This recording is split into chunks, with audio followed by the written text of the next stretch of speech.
Hey guys, how are you all doing? This is my recap for UFC 168 Weidman versus Silva 2. Let's get right into it. On the online preliminary card at featherweight, Robbie Peralta defeated Estevan Payan by knockout in the third round.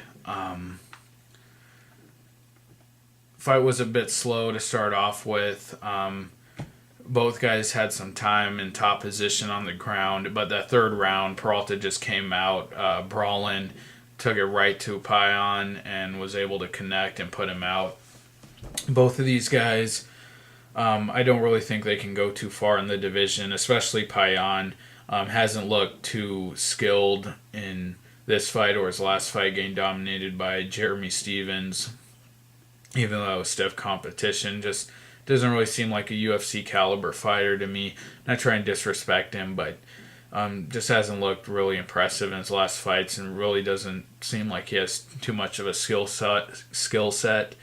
Robbie Peralta, on the other hand, we know he has big power, but just seems kind of like a brawler to me, and I don't think that's going to get him too far in the division. And also at times in this fight, looked really kind of didn't really look like he knew what he was doing on the ground. He was really stuck there under Payan for a bit and couldn't escape. And yeah, I don't think he has the grappling capability going forward. Next up at welterweight, William Patalino Macario defeated Bobby Volker by unanimous decision. He looked great in this fight, and taking out an experienced guy like Volker, really dominating him. Great performance for Macario. Came close to finishing Volker in the first round. His striking just looked very calm, a lot more technical than we saw from him in the house on Tough Brazil 2.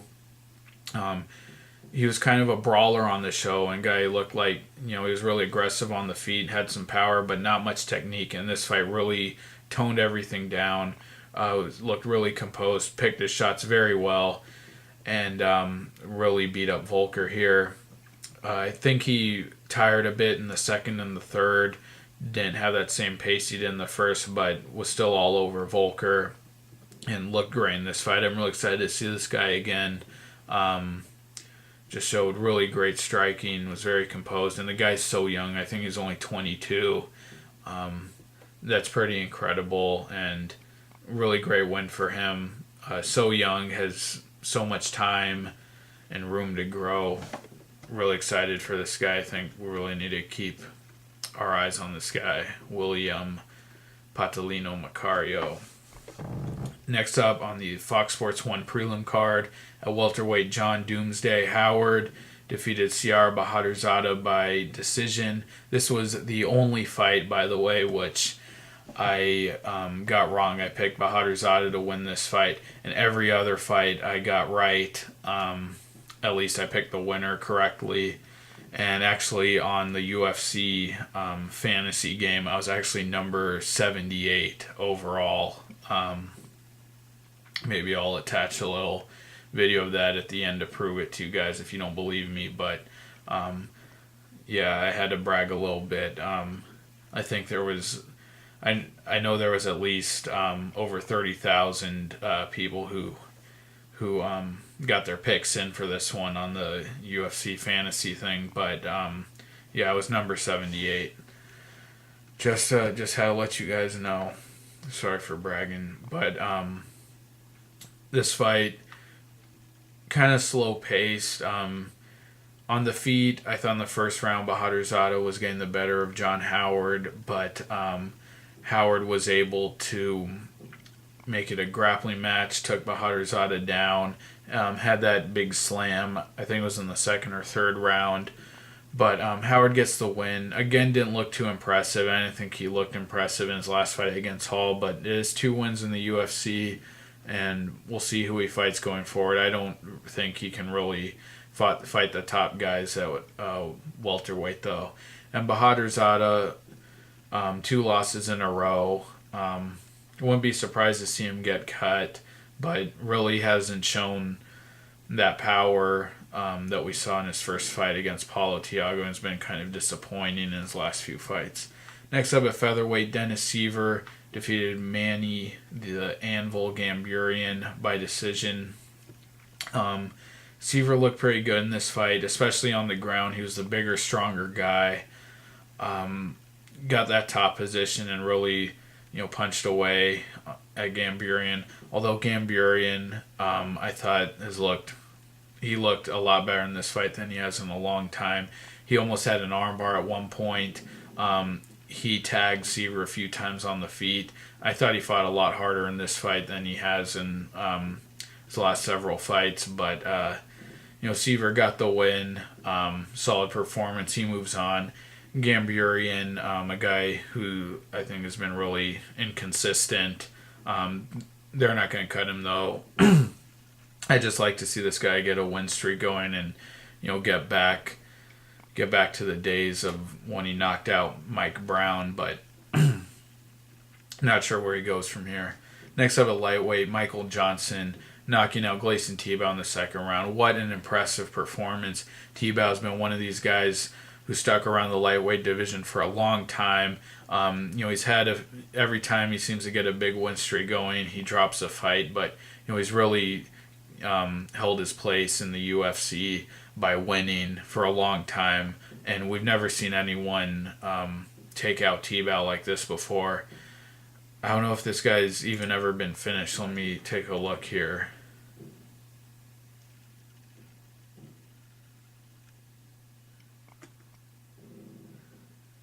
The last time this guy was finished was UFC 86 against Joe Stevenson. It was in 2008, so very long time ago. And Michael Johnson, incredible performance by him. Michael Johnson's had some bizarre losses.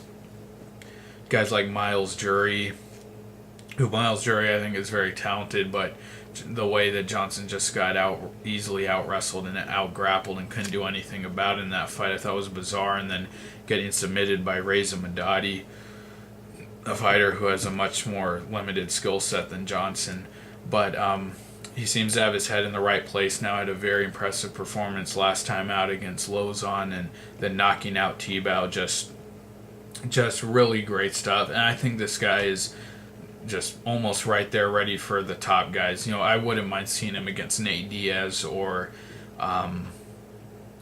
TJ Grant or even Gilbert Melendez. I think the guy's very talented on his feet, and he's proved it, especially in this fight, knocking out Gleison Tibau, something we've never seen before.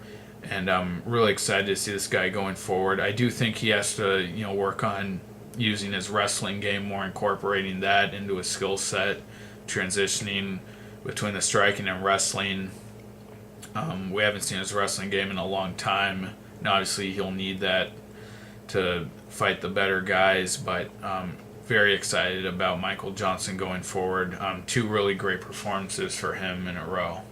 And Tibau, he's just been a gatekeeper for most of his career, and a really definitive loss like this, we haven't seen him lose in this way before, but I don't think they'll cut him.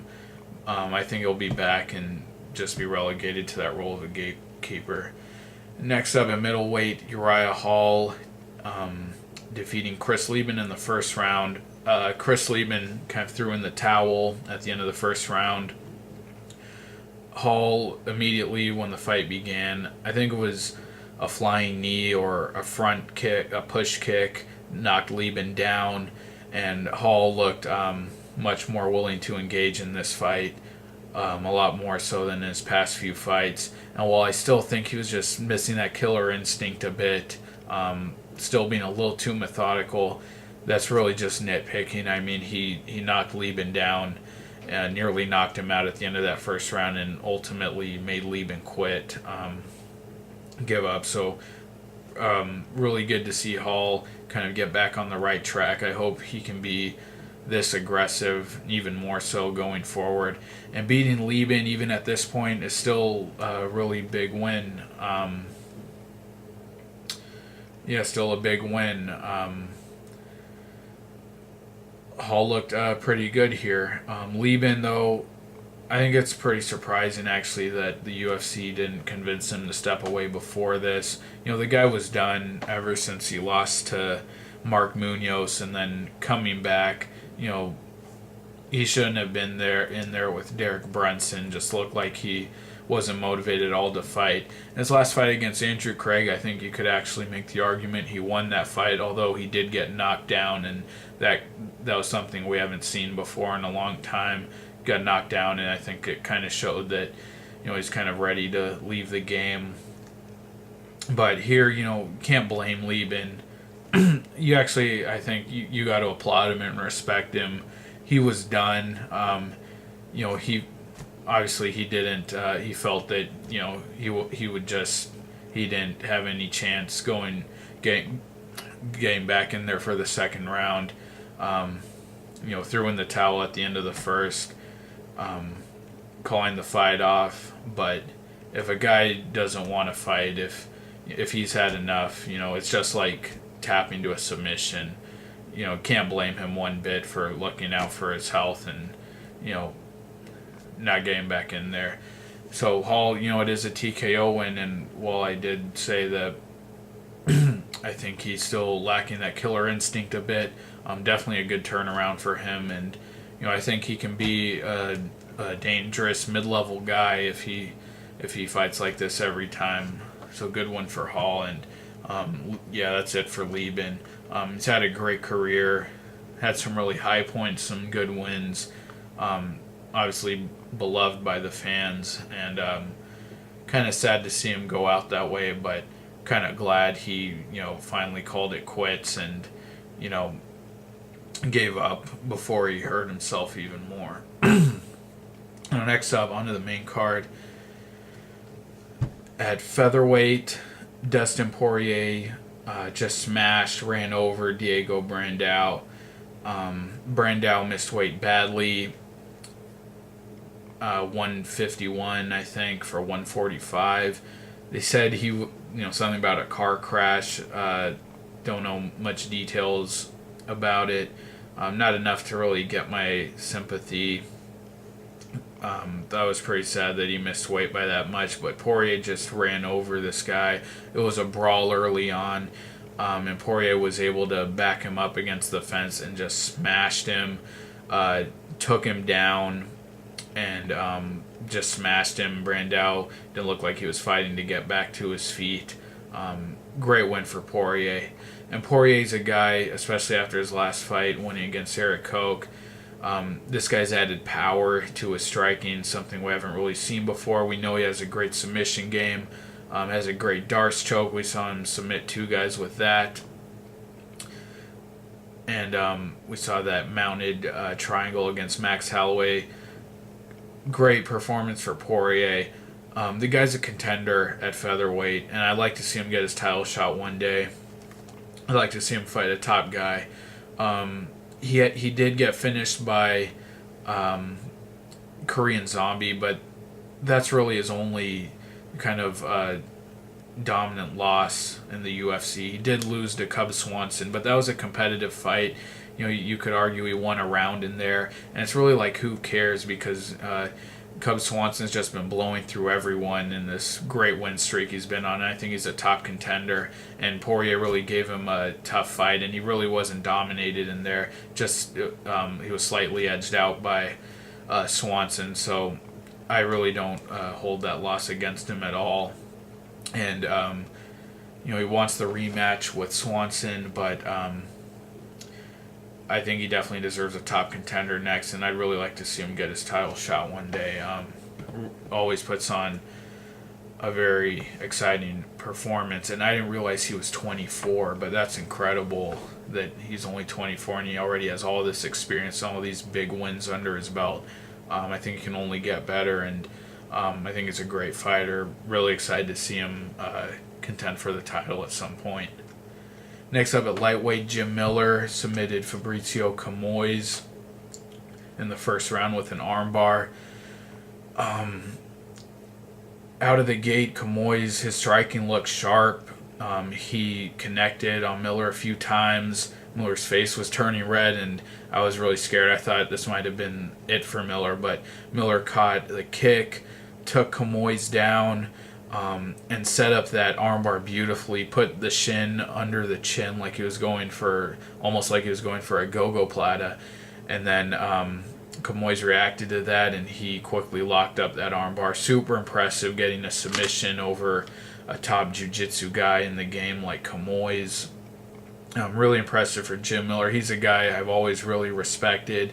He did have that slip up against Pat Healy and against Nate Diaz, but he's a guy who I think if he has his head screwed on right, he could be a top contender in the division. I'd like to see him get his title shot one day, but I think he definitely has a lot of guys to go through before he gets back to that contender status he was at a few years ago.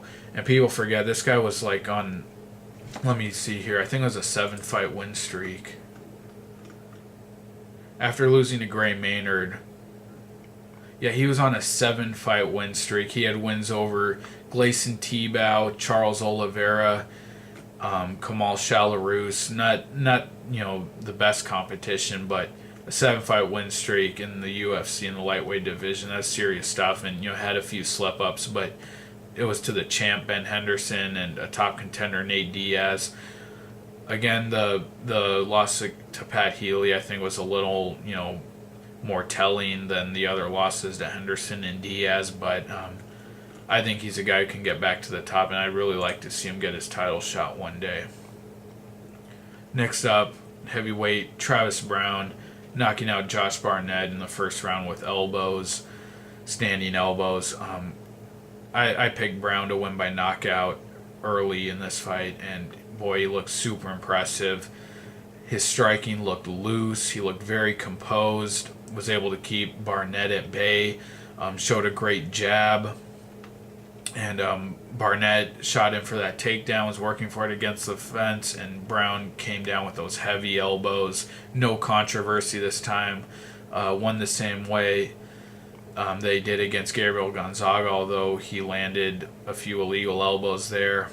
And here they were all clean, just brutal. Knocked Barnett out with those elbows, and Brown's a serious contender, I think.